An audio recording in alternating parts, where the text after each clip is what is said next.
Et je laisse la parole à Thierry Caillet pour nous parler des sapins. Merci, monsieur le maire. La question sapin ouvre une porte sur l'agroécologie, programme que nous défendons tous ensemble dans le plan climat. Le suremballage et les achats pas toujours raisonnés de fin d'année vont de pair avec la présence démesurée de 34 sapins coupés devant la mairie.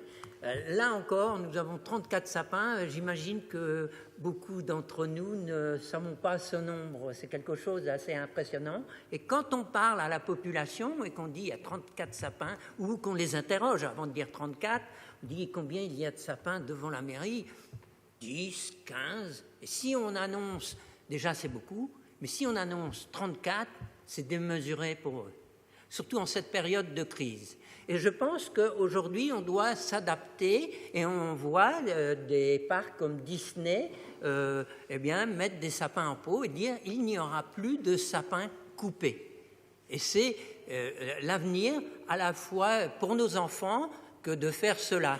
Et moi, j'attends de chacun d'entre vous de poser la question à vos enfants sur les sapins coupés, sur le nombre, et est-ce qu'il faut continuer comme ça ?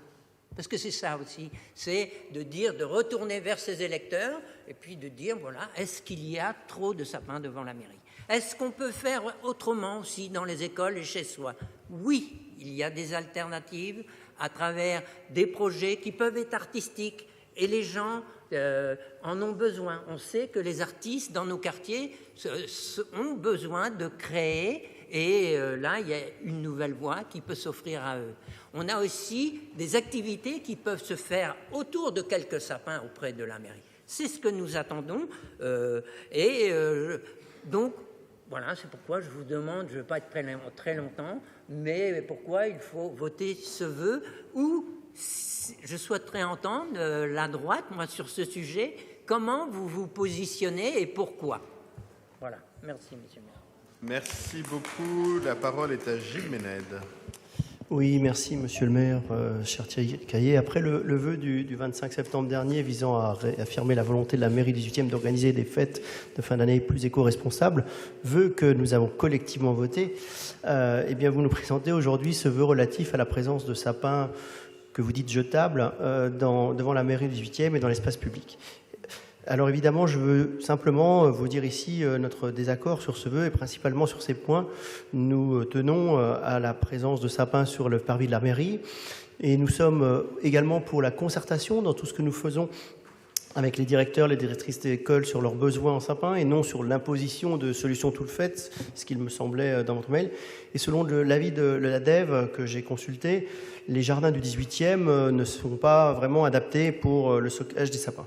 Alors en quelques mots quand même de détails par rapport à ces éléments. Tout d'abord, j'ai bien entendu, Thierry, les interrogations des riverains. Il se trouve que moi aussi, j'interroge des riverains et il nous en arrive beaucoup par mail, par téléphone. Nous répondons à la demande des riverains, des habitants.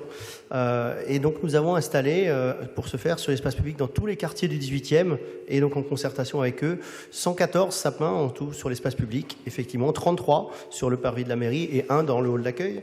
Ces sapins, évidemment, ça évoluera peut-être, mais ils restent encore un symbole des fêtes de Noël et sont fortement attendus, demandés par les riverains, et qui plus est sur le parvis. Nous travaillons aussi, donc, je le disais, avec les directeurs et les directrices d'école, notamment avec des membres d'un collectif développement durable qui nous a conduit à ajuster plutôt à la baisse les commandes de sapins à leurs besoins réels. Donc déjà, nous répondons à la demande des habitants. Ensuite, ce qu'il faut voir, c'est que nous recyclons les sapins. Il y a quand même toute une action importante. Les sapins sur l'espace public, comme les sapins des riverains, ne sont pas des sapins jetables simplement, mais des sapins bien utiles, car recyclés. Depuis plusieurs années, la ville de Paris propose l'opération Recyclons nos sapins, qui connaît un succès croissant d'année en année. Et donc, sur l'année dernière, on n'a pas encore les chiffres de cette année, plus de 114 000 sapins ont été recyclés dans les parcs et jardins de la ville de Paris. Dans le 18e, nous avions encore cette année 12 sites de collecte qui ont bien fonctionné. Les sapins, une fois collectés, sont broyés sur place et les broyats sont utilisés pour pailler les sols des parcs et jardins de la ville. Et il y a même d'ailleurs un certain nombre de jardins partagés qui nous ont demandé du broyat de sapins pour les jardins partagés du 18e. Un autre point, et c'est peut-être une autre piste que je veux évoquer pour vous, puisque vous ne l'avez pas évoqué pour l'instant, un autre levier d'action beaucoup plus important, à mon sens, d'un point de vue écologique et de réduction de l'empreinte carbone, c'est l'action que l'on peut avoir sur les marchés publics, et notamment le marché de fourniture des sapins. Et c'est la qualité environnementale dans les marchés publics de la ville qu'il faut voir. En effet, nous demandons à travers nos marchés publics que les sapins soient majoritairement issus de l'agriculture biologique, ce qui implique que les titulaires des marchés soient dans des démarches de haute qualité environnementale, avec des sapins cultivés sans produits phytosanitaires, sans engrais chimiques, ni bien sûr d'OGM. Donc les clauses environnementales, je ne vais pas vous détailler tout, mais elles concernent les véhicules lourds, elles concernent les emballages, elles concernent l'optimisation des livraisons. Et donc je pense qu'agir sur ces clauses environnementales des marchés de fournisseurs est beaucoup plus efficace d'un point de vue écologique et de réduction de l'empreinte carbone. Et je nous invite à continuer à y travailler ensemble. Alors bien évidemment, il s'agit d'y travailler ensemble, et plutôt que de ce vœu plutôt clivant sur le non-abattage des sapins, on voit bien sûr qu'il y a une utilité aussi qu'on peut faire en recyclage des sapins. Travaillons ensemble à réaliser, comme je l'avais dit au mois de septembre, à réaliser des fêtes de Noël et de fin d'année plus éco-responsables, pour évaluer finement les besoins de sapins avec tous les acteurs, et évidemment, innovons dans des décorations éco-responsables dans tous nos quartiers. Et comme on l'avait dit au mois de septembre également, continuons à informer avec des panneaux pédagogiques dans la mairie, notamment sur le respect des principes de la biodiversité et de sobriété. Moi, je vous demande simplement donc de retirer ce vœu, et si ce n'est pas le cas, nous voterions contre. Merci. Alors, j'ai vu une demande d'explication de vote de Christian Honoré, Gérald Briand et Éric Hellers. Oui, pardonnez-moi. Merci, monsieur le maire. Donc, si j'ai bien compris, monsieur Méned vote contre. Très bien. Donc, j'allais prendre la parole pour dire que je vote contre. Je suis tout à fait d'accord avec vous. Et je partage votre point de vue.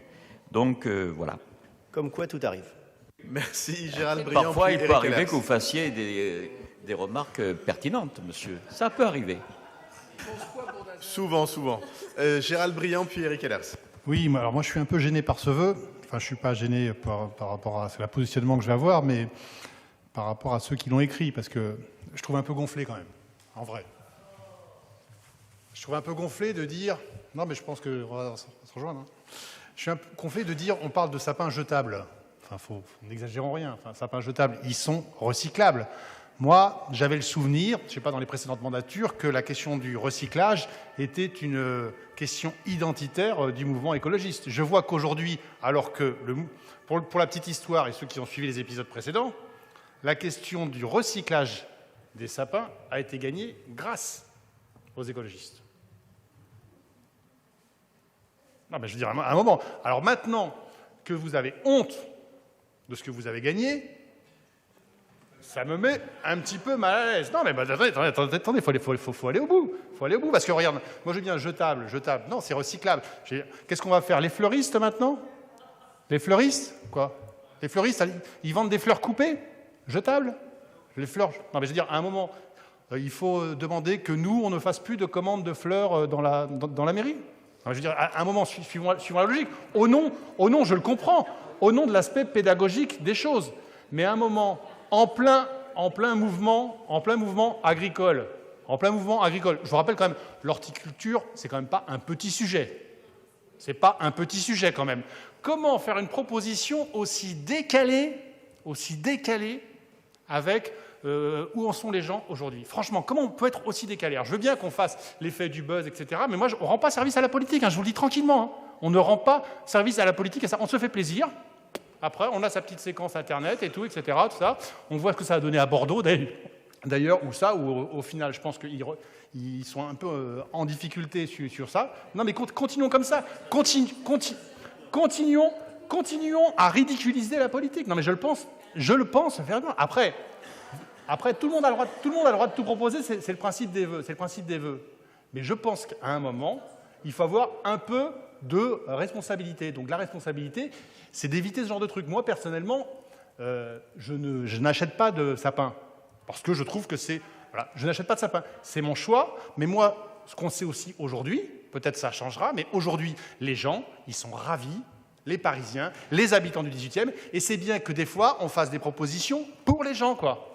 Et après, on peut avoir un discours pédagogique. C'est pour ça qu'entre parenthèses, quand on va sur la question des collectes, où on explique ce qu'on fait avec le sapin, la suite, etc., on fait de la pédagogie là-dessus. Mais d'une certaine manière, je trouve ça un petit peu dommageable, parce que je veux bien les déclarations que j'ai entendues tout à l'heure d'Émile Meunier en train de dire « nous, principaux défenseurs des agriculteurs et tout, etc. » Mais en fait, sauf que ce n'est pas la vérité. Aujourd'hui, c'est pas ressenti comme ça par les gens. Et pourquoi c'est pas ressenti par les gens ? Parce qu'à un moment, il faut juste être un peu en cohérence, quoi. Éric Hellers. Oui, merci Monsieur le maire. Nous rejoignons pleinement les propos des 3 précédents orateurs. Merci à Monsieur Méned pour les informations très circonstanciées que vous nous avez communiquées et que nous partageons. Merci au service des Parcs et Jardins qui font un magnifique travail pour donner de la magie à Noël, parce que Noël doit rester un moment magique. Voilà. On a un excellent contre-exemple, c'est ce qui s'est passé à Nantes, où ils ont voulu quelque part dénaturer Noël, faire disparaître, et justement sous des prétextes de durable, etc., ça a provoqué une énorme réaction de la part de la population de rejet de cette disposition. Les gens ont besoin d'avoir leur sapin. Et comme M. Briand, effectivement, tout le monde n'a pas un sapin chez lui, mais beaucoup de gens qui ne peuvent pas, parce qu'ils n'ont pas la place ou parce qu'ils n'ont pas les moyens, sont contents d'en trouver sur l'espace public. Et il est important de conserver tout ça. Donc, nous sommes contre ce programme. Si le programme écolo, c'est Bonjour Tristesse, nous sommes résolument contre et nous voterons donc contre ce vœu. Je vous remercie. Un mot de la part de Léa Balage, et puis on va passer au vote. Oui, un petit mot peut-être pour remettre quelques éléments dans le débat qui est extrêmement politique, qui n'est pas anecdotique, sur la question de la sylviculture en France.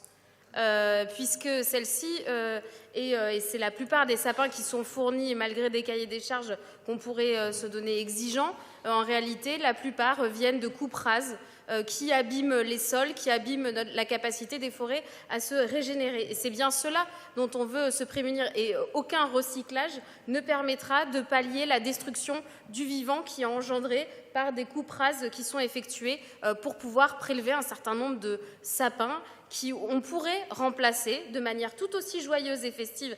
Et en fait, je viens de la région bordelaise, donc je connais très très bien ce sapin.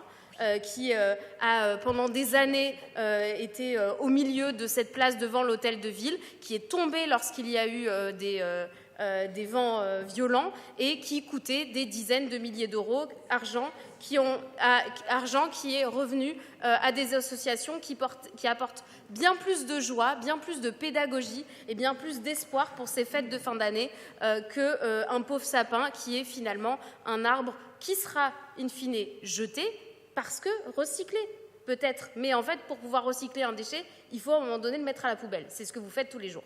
Et donc, c'est pour ça que nous préférons des sapins vivants et non des sapins jetables, des sapins en pot qu'on peut remettre à un moment donné dans la terre, qui permettent aussi d'expliquer que ce que nous prélevons a de la valeur. Le vivant a de la valeur. Et ce n'est pas anecdotique, c'est en soutien, surtout en respect à tout le travail que font les agriculteurs, les sylviculteurs également, qui prennent soin du vivant lorsqu'il y a une gestion durable des forêts. Et c'est cet objectif-là, et je crois que 34 sapins sur un petit bout de carré de béton, eh ben, on pourrait se passer, on pourrait imaginer des dispositifs un peu plus joyeux, et on peut le faire de manière très participative, Monsieur Méned, en associant les enfants du 18e, leurs parents, les associations, et faire une forêt durable, une forêt avec des sapins vivants. Je vous remercie. Merci pour ce débat. Je ne sais pas s'il faut le considérer comme anecdotique ou pas. Juste rappeler que nous avions, lors du travail que nous avons fait sur la place Jules Geoffrin, constaté qu'il n'était pas possible de planter devant la mairie, ça chacun l'imagine, pas plus sur la place, puisque je rappelle que nous sommes au-dessus du métro de la ligne 12 et notamment au-dessus de la salle des billets. Et donc, il n'est pas possible de planter durablement à cet endroit-là. Je rappelle par ailleurs que je ne suis pas du tout un spécialiste de la sylviculture, mais il s'avère que c'est la grande chance d'être à Paris. Certains de nos collègues ont testé des choses. Je rappelle que les sapins ont des racines qui affleurent. C'est pas un arbre, alors moi j'y connais rien du tout, hein, mais c'est pas un arbre à racines profondes, mais c'est un arbre qui s'étend. Et du coup, si on plante un sapin, il faut qu'il y ait beaucoup de place autour de lui, et ce qui est quand même très rare à Paris. Et donc, c'est pas un arbre particulièrement fait pour la zone urbaine. Voilà, je voulais juste redonner ces éléments-là parce que ne laissons pas croire qu'il serait possible de planter durablement des sapins autour de la mairie. Ce n'est pas comme ça que la question se pose.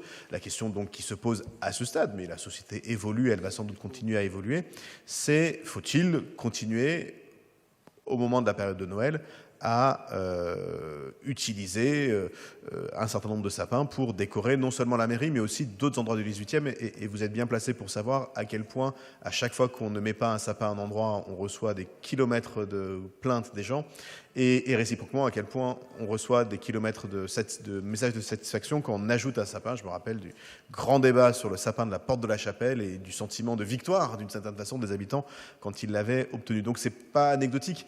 Mais en tout cas, si on veut maintenir cette tradition, alors nous ne pourrons pas le faire en plantant des sapins, en tout cas pas à Paris, en tout cas pas dans le 18e.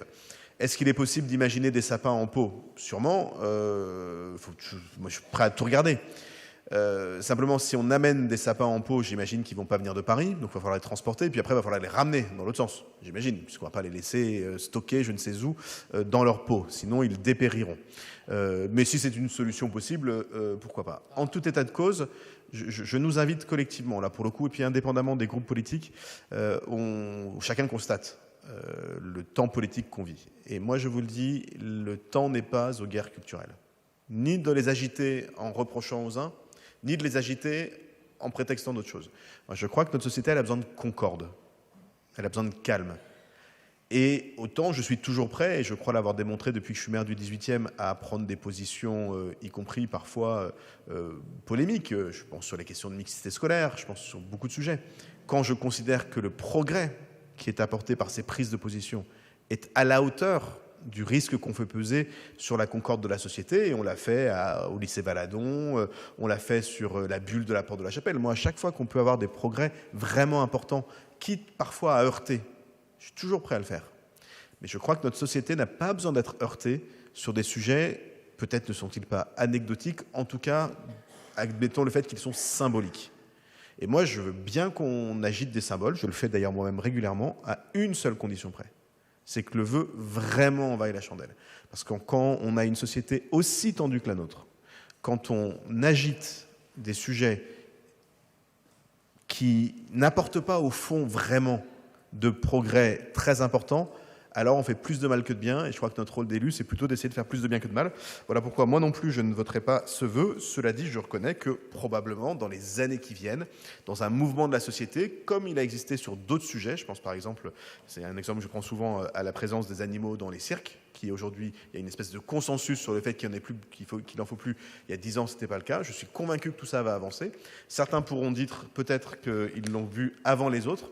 Je crois que mon rôle de maire, c'est aussi de veiller à cette concorde sur un sujet dont je considère qu'il n'est pas à ce point important pour justifier le fait de créer des tensions ou des polémiques.